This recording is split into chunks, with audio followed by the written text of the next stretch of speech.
Welcome to the Exponential Minds Podcast.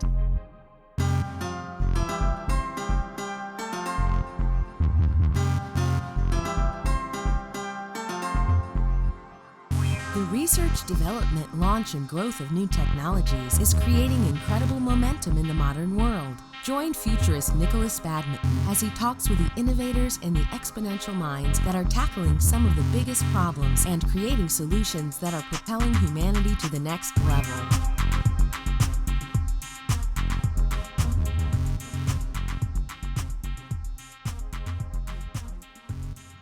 Welcome to another episode of the Exponential Minds Podcast. My name is Nikolas Badminton. I'm a futurist. I travel the world speaking to organizations and governments about how the world is changing and what the world may be like in the next 5, 10, 20 years. And today, I'm incredibly pleased to have a great friend of mine, Ben Feist, on the podcast.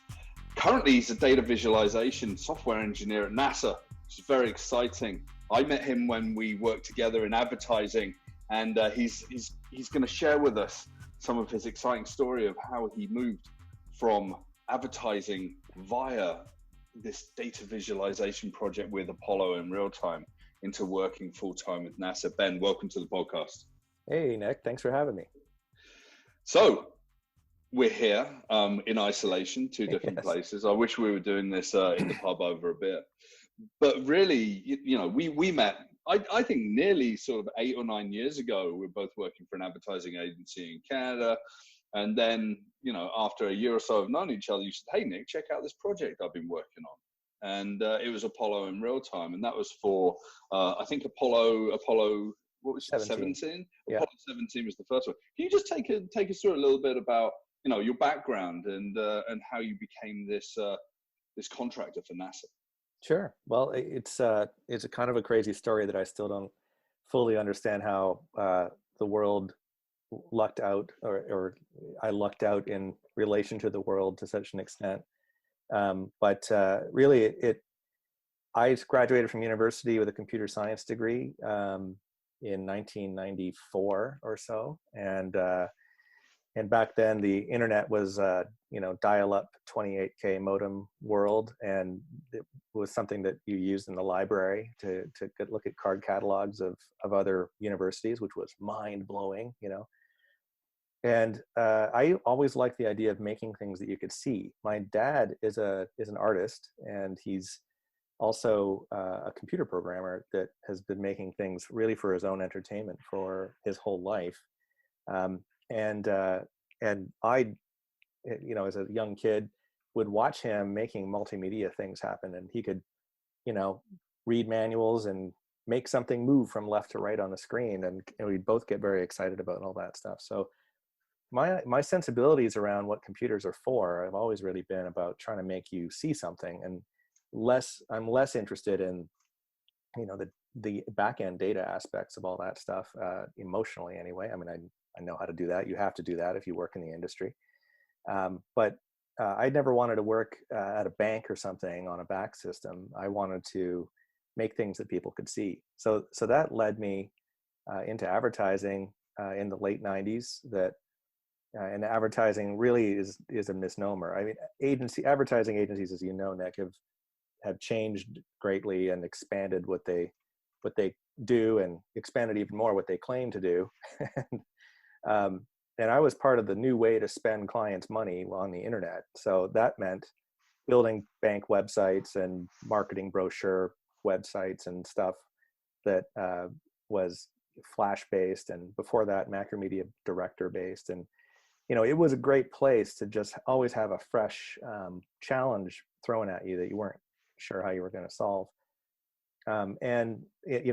So as I've gone through the industry, I'm 25 years in. Actually, this month, 25 years in. Wow. In my professional career, and that's kind of an incredible thing. But through all of that, really what I was doing was just kind of rising to whatever the most recent challenge was. Now, I guess a lot of your listeners haven't worked in that environment, but really that means that you're never working on anything for too long, and the things that you make go away very quickly after you're finished making them.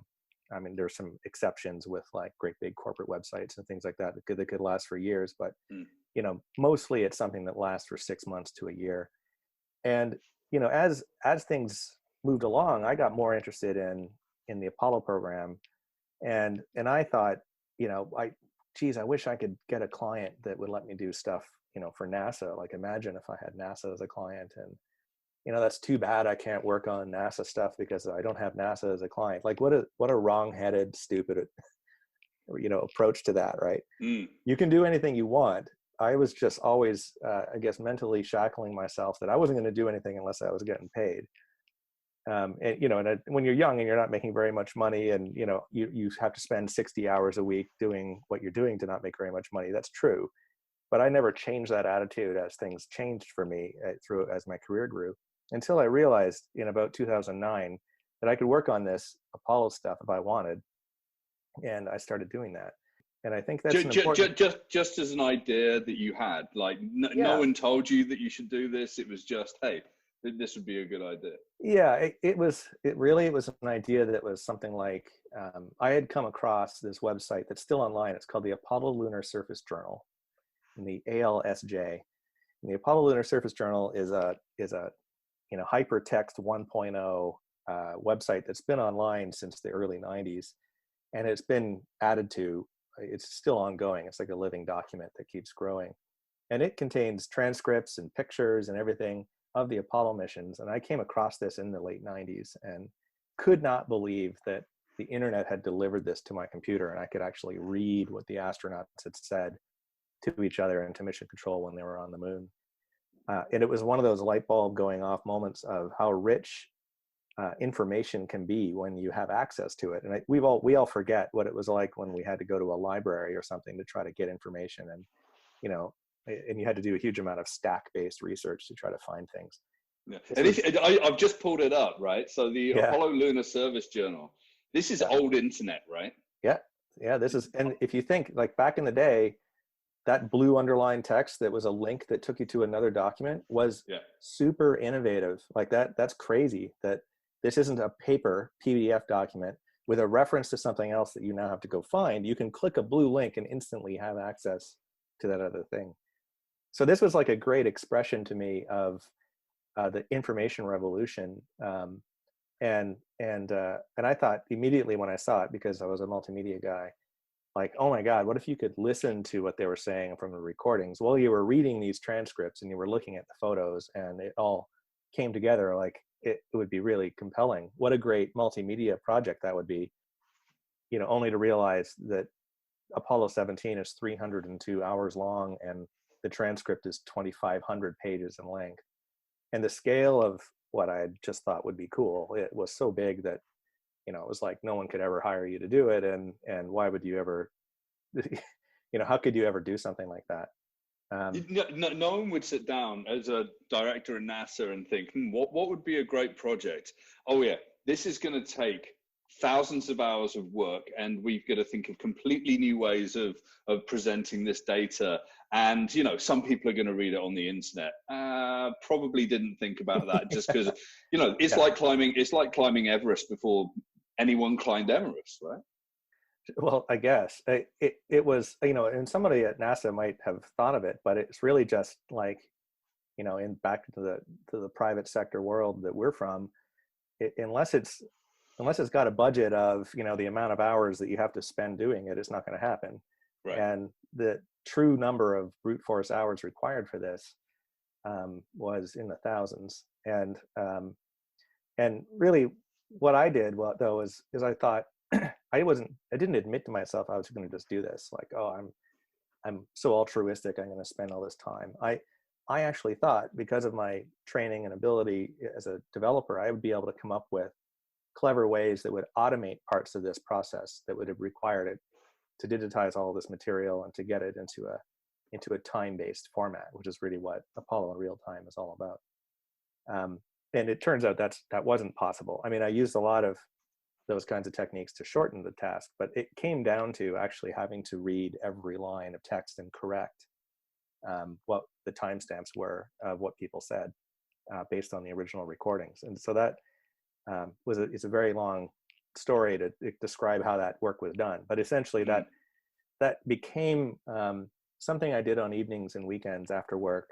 So you and I would finish working together during the day and keeping our clients satisfied. And then to unwind, instead of watching TV, I would, pop open my computer and start reading and listening to Apollo 17 in action as I tried to pull this stuff together. And the first time I pulled together the small clip that would play back in real time, it was everything and more than I had imagined it would be. So as soon as I started getting some of the positive reinforcement to myself that this was going to be really cool, I couldn't stop. And there was no reason to stop because it was a hobby. You can quit a hobby anytime you want. That's the definition, right?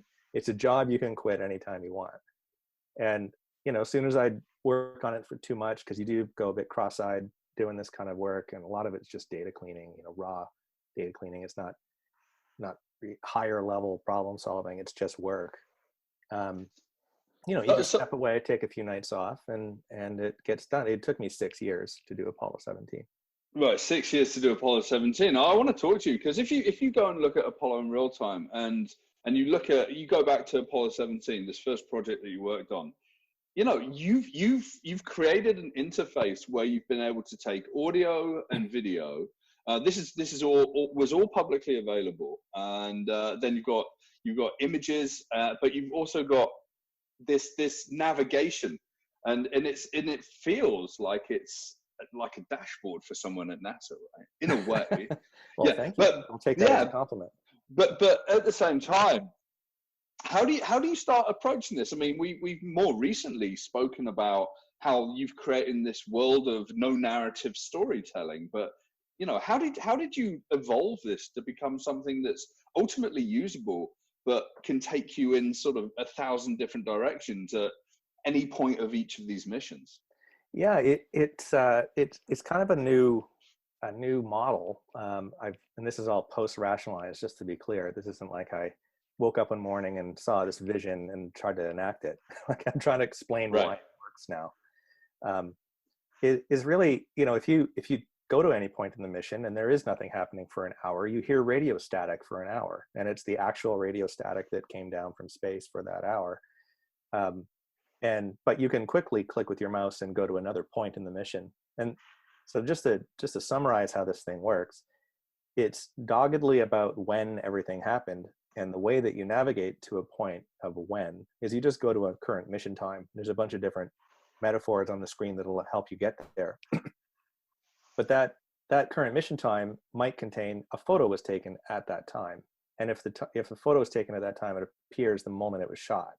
So that gives you this different view of a photo gallery where you're normally looking through like, oh, let's look at the vacation photos, and oh, here, I remember this day, I remember that day. And we're all used to that view, which is like photo first, time second. This was an attempt to put time first, photo second. So if it's a famous photo that had, you've seen a zillion times of Buzz Aldrin on the surface, and another photo of his feet was taken right after that, the feet go right over top of the famous photo. Like nothing gets special treatment just because of what you might think of it, because it's about recreating what happened. So it's almost like an event reconstruction.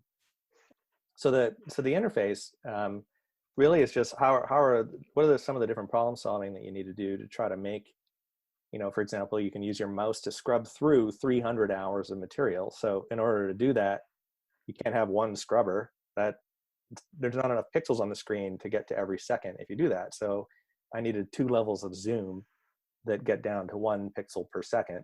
And that's really why it looks like that, because I just thought, well, that's how you make a scrubber to go through the whole mission. The top one actually does drag you from pre-launch to splashdown. And if you go further down, then you can start getting down into the nitty-gritty. So these layers of abstraction, because of the density of this information and just the sheer amount of time, I love the idea of being time-led rather than being sort of, choose these events and jump to here. And it's like, no, jump to this point in time. Yeah. And real time means that, from what I understand, you can start at the beginning, hit a button, and you can sit there for however long the mission was, or just leave it running in the background and just relive it like viscerally through all of Yes. all of that, the audio that's happening in the control room on the ground, and all everything that's happening, on the missions to the moon and actually on the moon as well. That's right. There's a sense of playing back, and even if you jump to a specific spot in the middle, and I can send you a link that takes you to a specific moment, and if you open it up, it plays, and you're like, "That's cool," but it never stops playing. It will play until they splash down, and the USS Ticonderoga recovers them from the ocean, 5-10 days later, whenever it might be, based on when you jump there. And that there's something compelling to that, in that it is literally sucks you in. So you might have arrived because of a tweet that says, hey, check out when Neil Armstrong says, "One small step for man, one giant leap for mankind."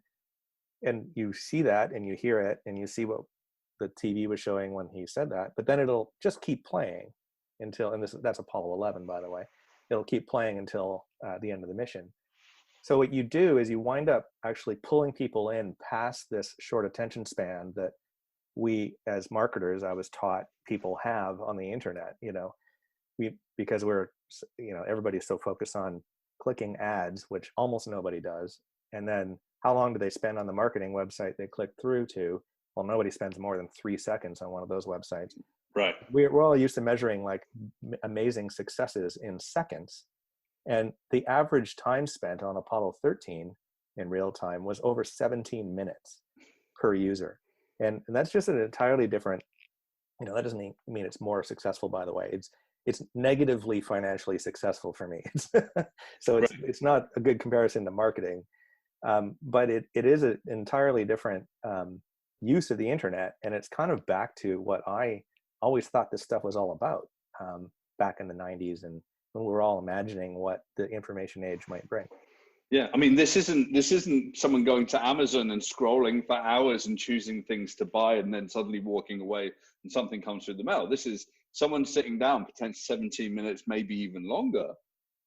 Yeah. And just consuming information, discovery, really trying to sort of navigate an entirely new world, an aspirational world that they may want to be in one day, but are trying to understand what it must have been like to be there at that moment in time. Yeah. And it's, I think it is worth talking a little bit about where the internet has taken us with all the different big platforms, Facebook and Twitter and Instagram. Is if you think of how those things work, they're all advertising based. And because they're all advertising based, they're pressured to evolve over time to getting people to consume so a higher number of smaller chunks of material. Right. So, if you spend half a second reading a tweet, that's better than if you spend 1 second reading a tweet to Twitter, right? And so we're just kind of all victim to this, advertising-led change to how the internet works. And, because clicks win, clicks cause more revenue, and then more revenue means more success. And then we're iterating to make it worse on the internet. As far as I think it's worse. Yeah. This is an example of how it doesn't have to be that way. It can go the other way. And this depth of richness of engagement is something that you could never have done without the internet.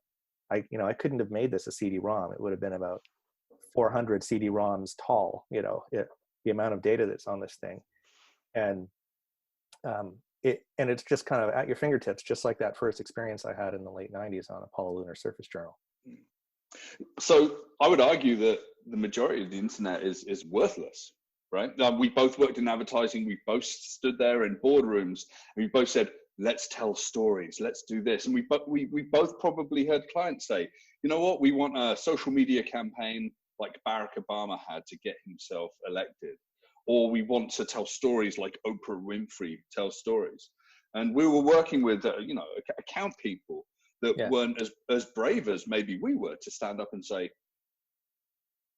you know what, you're not Barack Obama and you're not Oprah. And by the way, you don't have any stories that are that scintillating.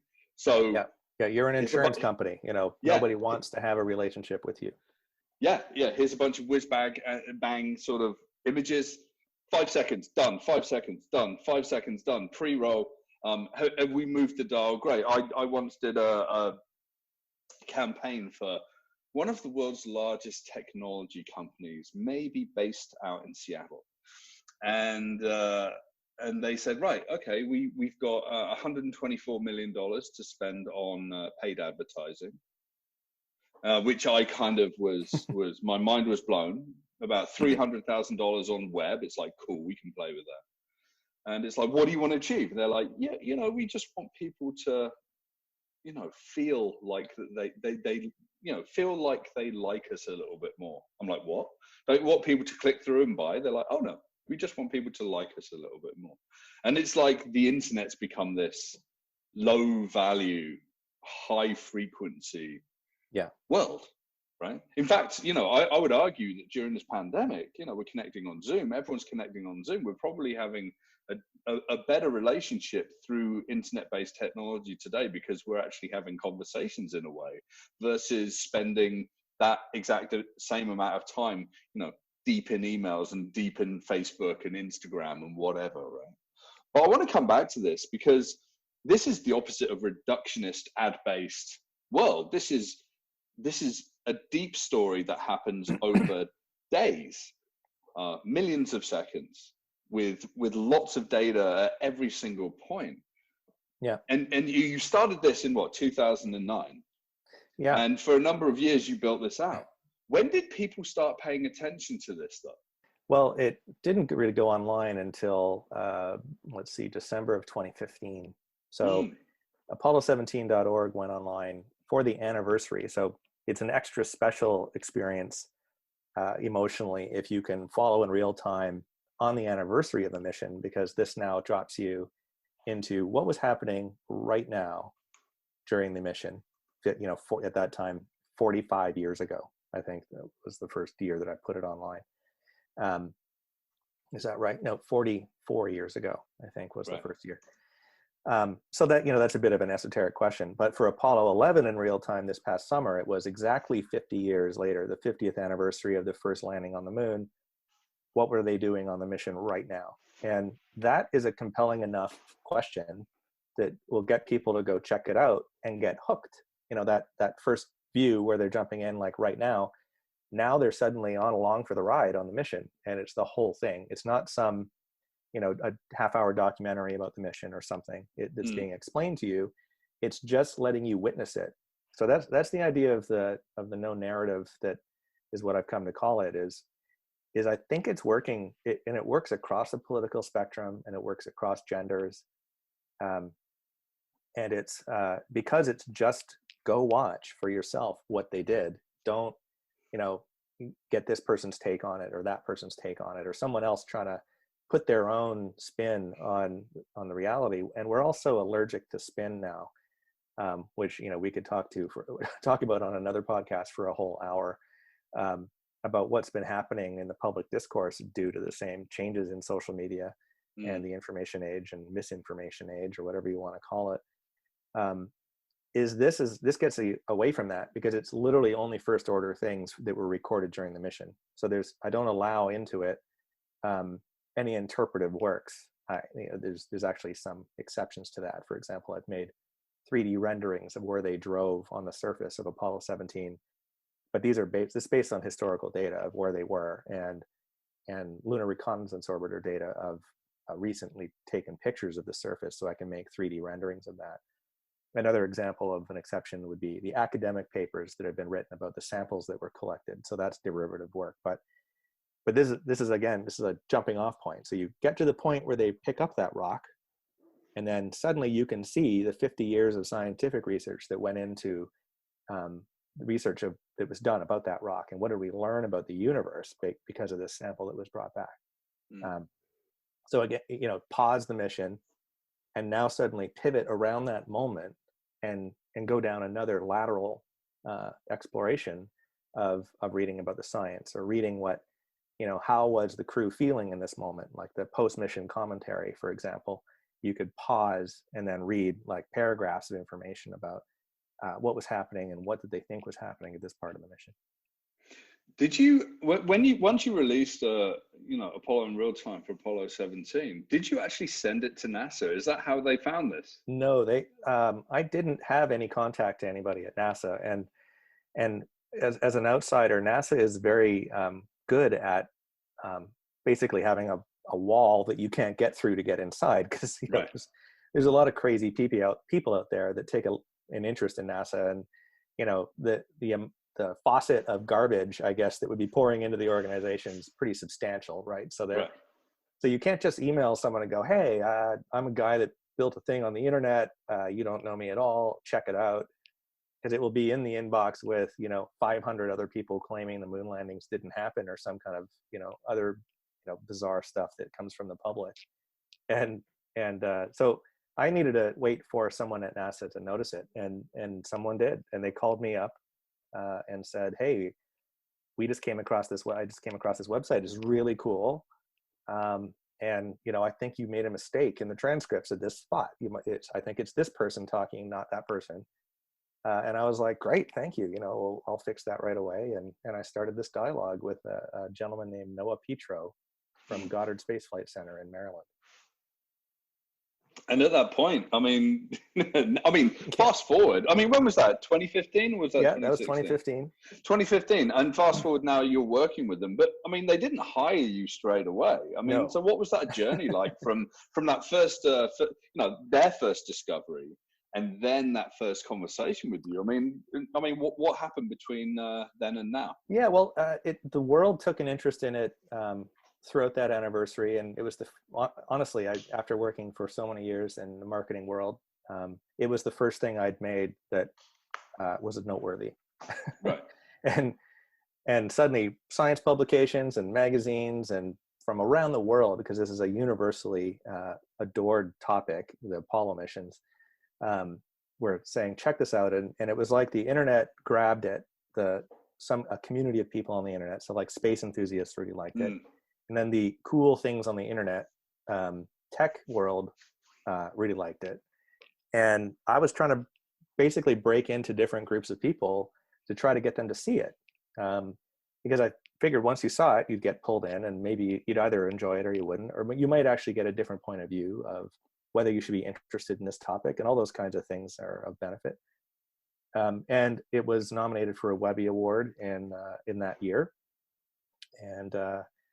And I didn't win the Webby Award, but it was like, lots of votes came in and lots of buzz around it. And then, it was kind of over. So so fast forward to 2016, about June, it was like I had my little moment of fame, the little blip of 6 years of work, little blip of moment of fame. This is how it works, right? Like putting a record out or something, right?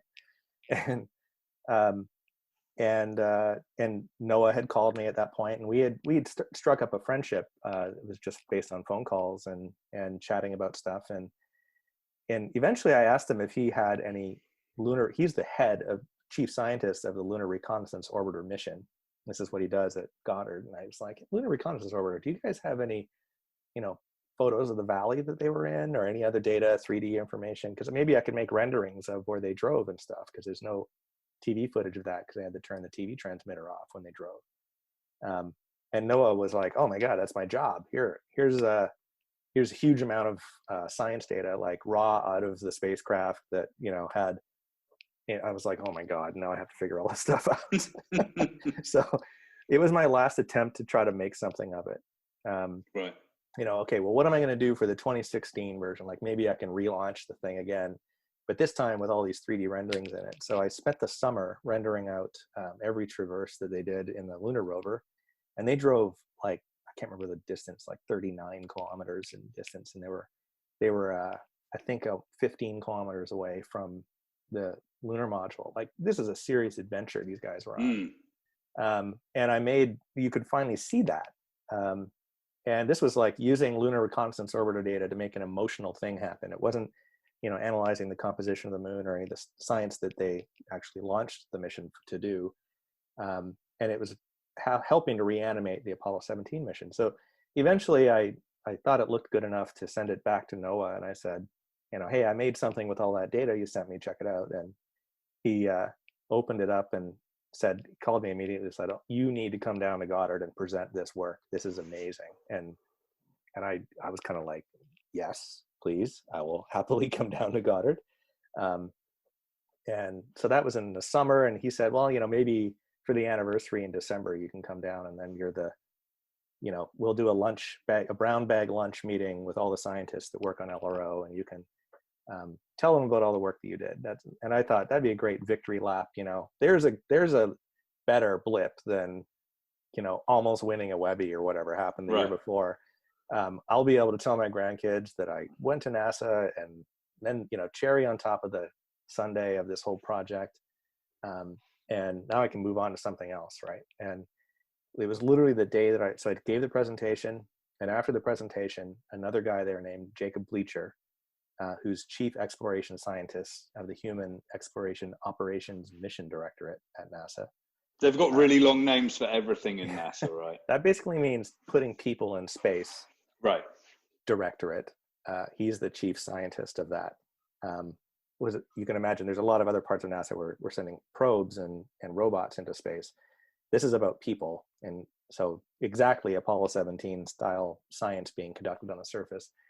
And he said, we think this time-based indexing could be the solution to one of the problems that they have at NASA, which is how to get all this different information from all these different instruments and people, and basically siloed groups into a singular view that will help you to move laterally across all the things that happen when we're doing a spacewalk. And I was like, that's really cool. I'm glad that, it's not a new idea. It's not like I invented this idea. It's literally like how security cameras work. Like, right. It's not that big a deal. It's just applying it in this interesting way. And I said, that's really cool. I'm glad that you're going to do something with all that. And he said, no, we're not doing anything with this idea. You're doing something with this idea. And I could not believe what he was saying to me. I was literally getting tunnel vision. I was so stressed talking to him because I felt like I must be misinterpreting what he's saying. And what he's saying is so awesome that I hate that I'm misinterpreting it right now. And he invited me to come with them into one of their field deployments in the New Mexico desert that year. So in 2017, in June, I was standing in the New Mexico desert with a bunch of astronauts, and including Jack Schmitt, who was the lunar module pilot on Apollo 17 at 82 years old, came into the field to try to teach Butch Wilmore, another astronaut, how to conduct field geology on another planet.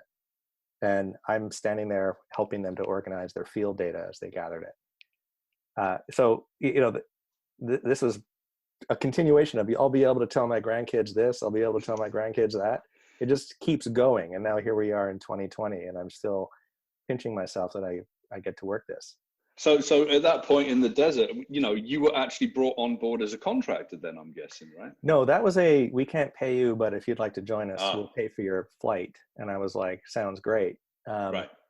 And then I could keep going on how this all worked, but I'll try to go quickly on the next step. But I got back to real world with all this scientific data, and I was waiting, and the phone stopped ringing. Like, they went off onto the next thing that they're working on, and everybody's so busy at NASA. And it was amazing that they invited me to begin with. The last thing on their list is like, call Ben and keep engaging with him.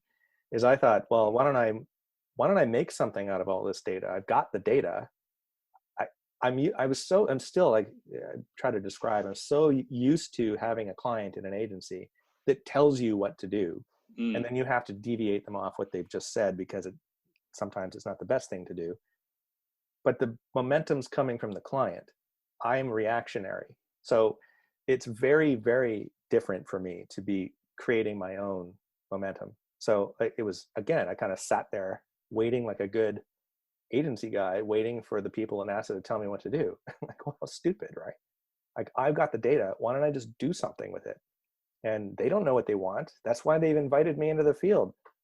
They said to me, you've thought about this more than anybody else. And that's what we do. We collect people that are experts in things, and we have them solve problems for us. So with that in mind, I made a prototype that replayed all this data of us walking through the desert, came up with a concept around how we could organize the field data, and then did the same thing. Like, hey, I made something with all the data we gathered in the desert, and I sent it to Jake, and within minutes he said, "This is amazing. I'm about to give a presentation.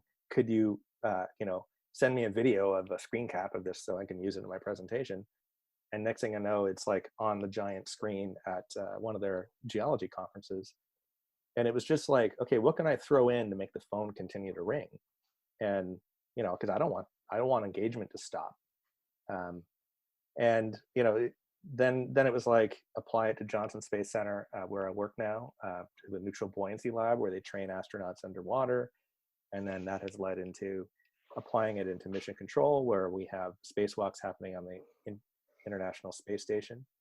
And, as this idea expands and these pieces of software get written, it's going to become part of the return to the moon on the Artemis program that's happening in 2024. I'm still in the same mode. I'm trying to say yes, and then try to make it fit into something that's going to cause more expansion.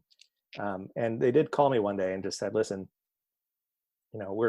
frankly, it's complicated to explain who you are. You're this guy who made a thing. You're American, but you live in Canada, and you're. It would be easier if you just worked here. Could you? Then you're just Ben from Johnson Space Center. Would you be interested in doing that? And that happened a year ago now. Yeah. I've been full-time contract at Johnson Space Center for the past year, and have taken a pause in the advertising world. Yeah, it's not a pause, it's over, Ben. Like, advertising's over. Like, well, I didn't take a pause from the advertising world. I got laid off twice in a year from two agencies. A different agency from where we worked at, and then from the agency that we worked at together. These things happen. Advertising, it happens. And, well, I guess I'm still hedging. I'm not trying to throw away my previous career, call it worthless, and head forward, because I think there's still a lot of good work that could be done if I did work there. And I did worry for a while that because like you just said, there's basically a storm of work happening in advertising, and if you're not part of it, then you're That's not right. part of it. Yeah. And, okay, if I step away, the car moves on without me, and I'm standing on the side of the road. Will I ever be able to get back in the car? And pretty much everybody called me an idiot for even asking that question, and just said, listen, if you can't come up with a good story on your resume for why you didn't work at an agency for a while you worked at NASA, then there's something wrong with you. So I mean, this is it. I mean, we do walk away. It's like when I really dedicated all of my work to just doing futurism, to having these conversations, to writing, and then suddenly, you're working for some of the biggest companies in the world. You're walking on stage in front of 2,000 people. In fact, last year I was the biggest conference I did last year was about 2,100 people, and it was in Las Vegas at the Bellagio, and it was to about 2,100 data professionals, and I had 30 minutes, and I spent about 5 minutes talking about Apollo in real time, being a completely new way of looking at data, considering storytelling, and being led by time through a no narrative storytelling. And you helped me sort of understand that and bring that in. And, that's what we do. So I put, a gentleman's bet of $50 that you don't ever go back to working in advertising like you did before. I mean, I've worked with PR companies and advertising companies, but you come in as the expert and you jump in, you jump out. You still get to have the fun, and we don't need to deal with the. You don't have to run the department. Meetings. We don't have to run the department. Yeah. You don't have to hire and fire people, which you have to do a lot in advertising. And you don't have to, sit down with lots of clients that literally saw something on the internet that morning that they want you to build for them, but make it something different and on brand. Anyway, but Ben, I just wanted to sort of wrap up what we're talking about here. This dedication to an interest in space and in NASA, Apollo 17 being that candidate project, seeing that data, taking that leap forward. And this was all about having fun with technology, right? Yeah, absolutely. And again, that's something my dad taught me to do. It's okay to do things just because you want to do them. that sounds self-evident, right? But like I said earlier, I literally didn't let myself think about that because I was so worried about all the stuff that I had to do that I never stopped to think about what I wanted to do until I started doing it, and it was really energizing, like, because it was something I truly wanted to do. It wasn't, because you could get into the trap of, what thing could I do that would lead to a job at NASA later? Yeah. And now you've just created another problem for yourself, like you can't think there's anything except more excitement and engagement, like, because you're doing it for yourself. And it's almost like a part of a negative story is like, oh, this guy did this thing on the side and then NASA hired him. It sounds like one of those stories where, you wanted that to happen. I truly didn't think it was going to happen until the day it did, when they called me and said, do you want to just work here? Because I still don't have a PhD in astrophysics, or I'm not a scientist, geologist, which is all the group of people that I work with. So you can, I can have imposter syndrome to a certain extent, but that's okay. Just keep adding value, play my position. I know what I'm good at, and don't weigh in on the stuff you don't know anything about, which is the opposite of advertising, where you're weighing in on everything. Everybody weighs in on everything in every conversation in the places that I've worked. And it is up to you to be more persuasive in order to get things done. And it doesn't work that way here. It's great. You just, I don't know anything about that, so I don't need to talk right now. It's a different take.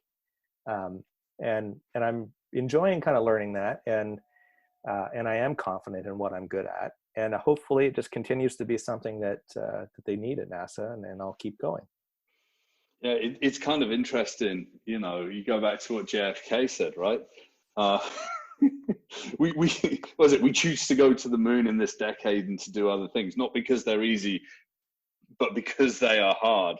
And, you did not choose to build this website because it was easy. I'm not sure that you decided to build it because it was hard, but you knew that stepping forward and taking that chance with something that's creative, something that drives you from those experiences with you and your dad, and the inspiration that NASA has for children. And now you've literally created a website and an experience that's probably going to inspire millions of children around the world to probably think about getting into space, getting excited about it, reliving those moments, and to have aspirations to leave this earth, right? I think so. And I've been getting feedback that's been happening. The Apollo 11 anniversary was 1 million people from 224 different countries. And Apollo 13 anniversary, which just ended, that website's online now, was half that, but for twice the length average each, I think, because of COVID and everybody having lots of time to go down an interesting rabbit hole.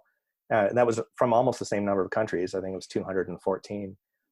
So it's the fact that these missions come back to life gives the people that weren't alive a chance to at least see what was going on.